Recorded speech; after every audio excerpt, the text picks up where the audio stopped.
Yo, what's up YouTube? It's Defo. Thank you so much for clicking my video. This is going to be the third installment of my VCT League breakdown, where I just quickly talk about some teams and some players that I'm excited for. I've already done two parts of this, doing Pacific and Americas. If you haven't watched those, please go be sure to check it out. The link will either be at the end of the video or just elsewhere on my channel, so please check them out. I really do appreciate that. But like I said, this video is going to be about the Chinese region.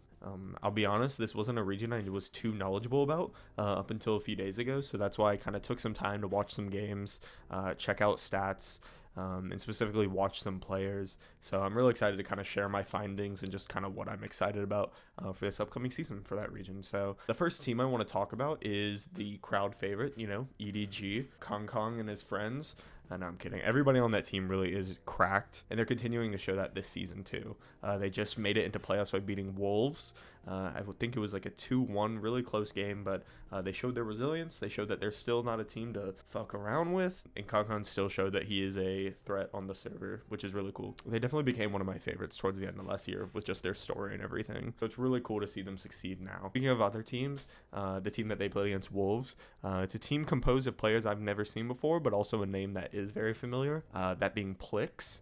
If that name does sound familiar, he actually used to play on Sonics back in like 2021, 2022. And not only was he a good talent back then in the tier 2 scene, but he's showing his true colors here on this roster, showing his agent pool. And they also put a really good fight up against EDG. So I'm excited to see kind of what they do for the rest of the year, just him and his roster. So another roster that I think is really cool is the Fun Plus Phoenix one. This is a team that has been around the block internationally. We've seen them at a couple international tournaments. They've never done anything too crazy, to be honest.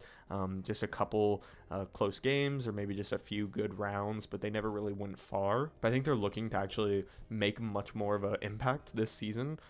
They quickly swept through their group in the league, and they're on their way to playoffs. The team is definitely spearheaded by Life. He's playing Chamber on a lot of these maps, and showing that agent not only is still viable, but it's especially dangerous in the right player's hands, and I think that he is a prime example of that. So it's really exciting to see kind of where they'll end up. Another team that has a lot of buzz around it is Titan Esports Club. This is a club that actually picked up RB during the DRX shuffle. They landed him, and he's been making a huge impact, both I assume both in and out of the server. With all the knowledge and stuff he brought from DRX, I can only assume he probably is doing that. But not only is he a really impactful person on the team, but also Abo, their duelist. He's really popping off on Raze especially, but I'm sure he's just as good on other duelists. He has a lot of knowledge on how to dive and how to take space and just how maps play out. So it's really cool to see what he's doing.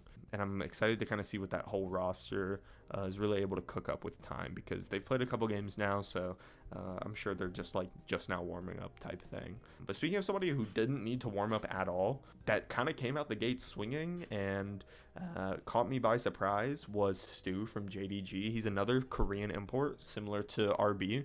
Now, I'll be honest, I've heard a lot about this guy before really watching his games. There was a lot of talk around him being not only like super cracked, but just also kind of coming out of nowhere and just being somebody who could be up there as one of the best. He's playing a lot of duelist, and he kind of has that skill, kind of how Ye used to have, where he just makes the game look easy. So I'm excited to kind of see how that continues, or unfortunately if he just hits the floor. Which I of course would never want. But I'm excited to see kind of the longevity of what he's able to do. So yeah, with that being said, those are all the teams and players that really caught my attention while I was watching the games and doing my research. I'm sure there's more, and I'm excited to see who may defy my expectations. But knowing that's kind of the end of this third installment. I'm going to post the EMEA one, which is the last one of the 4, probably hear it later this week. I just really wanted to watch more EMEA as well, because as much as there's the favorites like Fnatic and stuff, I wanted to know who else was kind of up and coming in that region. So that'll be coming out soon. Yeah, I really do appreciate you guys stopping to watch. Be on the lookout for that 4th one, and be sure to leave a like, subscribe, and comment down below if there's anything else you guys want to see me do. Just because I do like these podcast style videos, but I also like to do other things. So let me know. But with that being said, I'll catch you guys in the next one, and I'll see you around. Thanks. Bye.